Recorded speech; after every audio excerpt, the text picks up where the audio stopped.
This area, in terms of design, is very much a hub for London, particularly Brick Lane, which is a vibrant community of lots of different artists.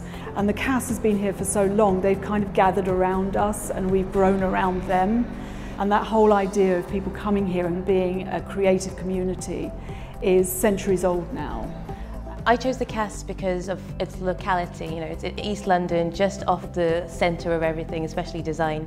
And I also chose it because of the workshops. It has all the facilities that you need. Only 5 minutes down the road I can go and do some ceramics or jewellery, all in this kind of one building, or at least in walking distance of each other. You don't get this opportunity very often in your life. You've got 2 years or 3 years to really experiment and play, and to do that outside of the framework of having to make money. You know, you can just mess around and learn through mistakes, which is vital. I think the fact that we've got these amazing workshops, we've got fantastic laser cutting, 5-axis CNC cutting, water jet cutting, rapid prototyping of all sorts of different materials. So when you get that kind of breadth of knowledge, it makes you a more powerful designer. It means that you can choose appropriate materials and processes where they're needed. I really like making, and that's why I think this course is really good for me, because it's really important that you make as much as possible. I think I've learnt lots of different processes, so I've learnt about ceramics, about wood, about how to use kind of heavy machinery, welding, metalwork, the limitations of those processes, but also how you can use them to your advantage. At the CAS, the furniture design courses are very much about making furniture, but also looking at how we can inform that process.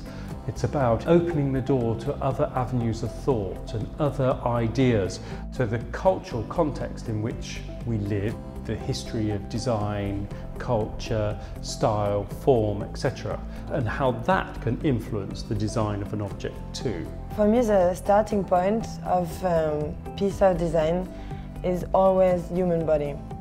So it is the way the human body moves and is articulated that draws a space in negative almost, and that this space that I transform into a form.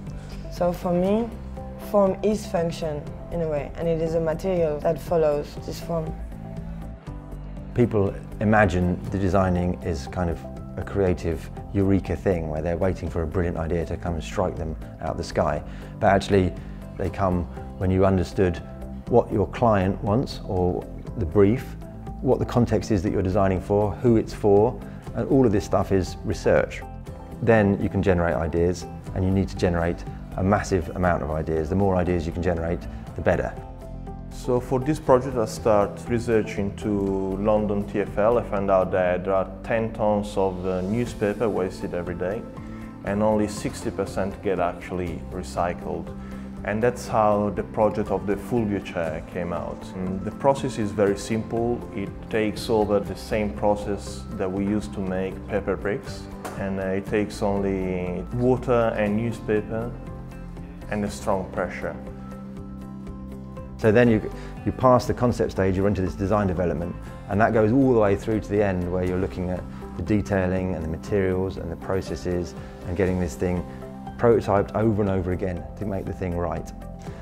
And then finally, it's about presenting. It's about knowing what your final object is, getting it finished to a point where you can photograph it well, you can get it on a website well, you can put it in an exhibition well, and you need to know what you need to do at that point to sell it, to pass it on to somebody else and somebody else to believe in your idea.